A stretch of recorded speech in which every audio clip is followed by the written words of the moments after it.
ఒకసారి కొండా రాజీవ్ గాంధీ గారు ఆ దృశ్యాలు ఫస్ట్ ఇప్పుడు నేను స్క్రీన్ పైన ప్లే చేస్తున్నటువంటి దృశ్యాలు చూస్తే నిజంగా కిడ్నాప్ అయిన వ్యక్తిని పోలీసులు రక్షించి తీసుకెళ్తున్నారా లేకపోతే బలవంతంగా లాక్కెళ్తున్నారా? Point number 1. చింతమనేని కేసు కూడా, ఆ కేసుకు సంబంధించి కూడా నేను కొన్ని దృశ్యాలు చూపించాను. అసలు ఏం జరుగుతోంది ఈ స్టేట్లో?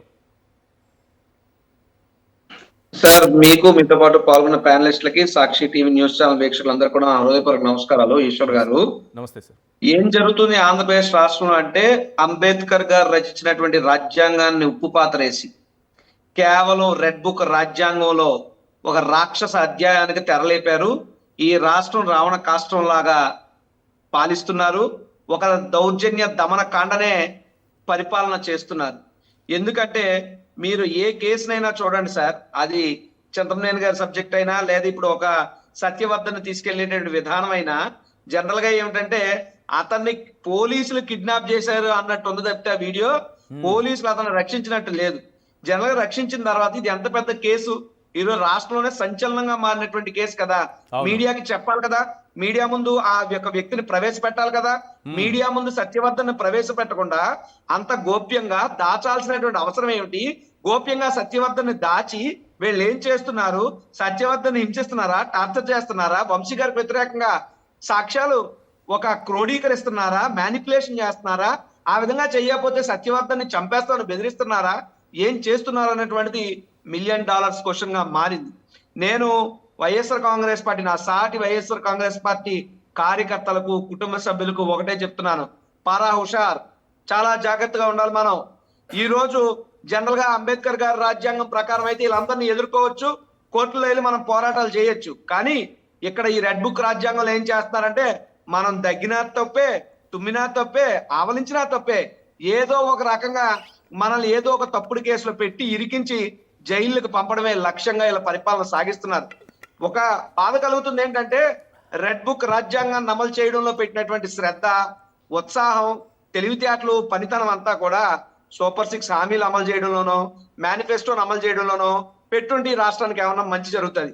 ఇక్కడ 2 విషయాలు, కార్యకర్తలందరూ చాలా జాగ్రత్తగా ఉండాలని చెప్తూనే, కార్యకర్తలందరికీ చెప్తున్నా, మనం ఎంత జాగ్రత్తగా ఉన్నా ఇలా మనల్ని కెలుగుతున్నారు, మనమే తప్పుడు కేసులు పెడుతున్నారు. ఎవ్వరూ భయపడద్దు.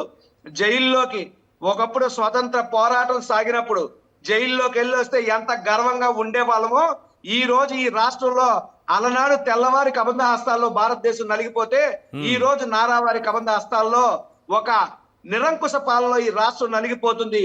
ఈ రాష్ట్రానికి స్వేచ్ఛ వాయువులు ఇవ్వవలసినటువంటి బాధ్యత వైఎస్ఆర్ కాంగ్రెస్ పార్టీ కార్యకర్తలుగా మన మీదే ఉంది.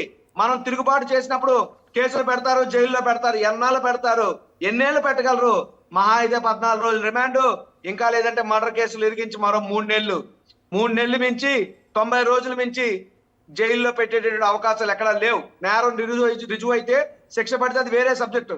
మన నాయకుడు జగన్మోహన్ రెడ్డి గారు మొన్నే చెప్పారు, 3 నెలలు మహా అయితే పెడతారు, నన్ను 16 నెలలు పెట్టారు, బయటకు వచ్చి నేను సీఎం అయ్యాను అన్నాడు ఆయన.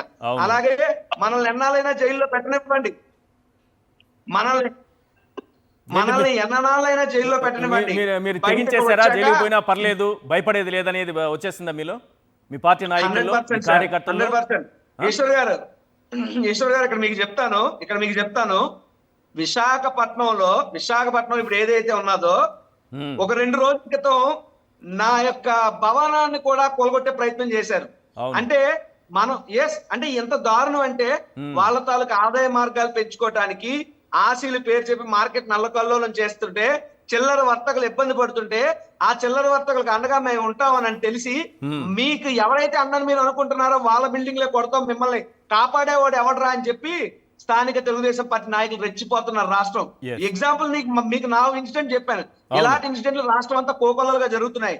ఎన్నాళ్ళు చేస్తారు? ఎన్నాళ్ళు భయపెడతారు? పిల్లిని కూడా గదిలో పెట్టి బంధించి బాధితే పుల్లే తిరగబడుతుంది. అలానే వైఎస్ఆర్ కాంగ్రెస్ పార్టీ కార్యకర్తలు అందరూ పుల్లే. జగన్మోహన్ రెడ్డి గారే ఒక పులివెందుల పులి అంటారు.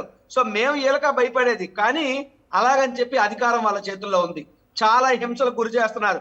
వీళ్ళు అరెస్ట్ చేసాం, రిమాండ్ 24 గంటల్లో కోర్టు ముందు ప్రవేశపెడతాం అనే లోపే బీభత్సంగా, వంశీ గారు న్యాయమూర్తి ముందు ఇచ్చిన వాంగ్మూలం, నాకు ప్రాణహాని ఉంది, శ్వాసకోశ వ్యాధి ఉందని తెలిసినా నన్ను ఇబ్బంది పెట్టారు, అరెస్టు సమయంలో నన్ను అదుపులోకి తీసుకుంటున్న సమయంలో నేను వాళ్ళకి పూర్తిగా సహకరించినా నన్ను ఇబ్బంది పెట్టారు, వైద్య సాయం అందకుండా అడ్డుకున్నారు, కోర్టుకు తరలించే వరకు అదుపులోకి తీసుకున్నప్పటి నుంచి కోర్టుకు తరలించేంత వరకు అనుచితంగా ప్రవర్తించారు. ఇదే ఆయన ఇచ్చినటువంటి వాంగ్మూలం. సార్ అదే అదే సార్, చాలా ఇప్పుడు అటువంటి వ్యక్తి అంత ఇచ్చిన తర్వాత నిజంగా వంశీ అంత ధైర్యంగా సత్యవర్ధన్ జడ్జి గారి ముందు చెప్పారు కదా, నిజంగా వంశీ గారు ఇబ్బంది పెట్టుంటే, నిజంగా వంశీ గారి కిడ్నాప్ చేయించే ప్రయత్నం చేసి ఉంటే జడ్జి గారి ముందు చెప్తాడు కదా ఆయన. జడ్జి గారి ముందు వంశీ పేరు చెప్పకుండా ఇంకొకరి పేరు లేదా పోలీసు వాళ్ళు ఇరికిస్తున్నారని చెప్పాడంటే ఏది వాస్తవం? ఈ రోజు అటువంటి వ్యక్తిని మళ్ళీ తీసుకెళ్ళి ఎందుకు పెట్టారు? నేను పోలీస్ డిపార్ట్మెంట్ కోరుతా ఉన్నా, మీరు ఆ సత్యవర్ధన్ గారిని అన్న వ్యక్తిని అదుపులోకి తీసుకున్నారు. ఇఫ్ ఆయన ముద్దాయి అని మీరు అనుకుంటే 24 గంటల్లో కోర్టులో ప్రొడ్యూస్ చేయండి.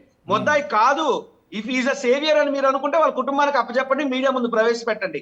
ఈ రెండూ కాకుండా నిర్వాధికంగా నిర్బంధం చేసేటువంటి అధికారం పోలీస్ వ్యవస్థకి చట్టంలో లేదు. That is what the law is telling.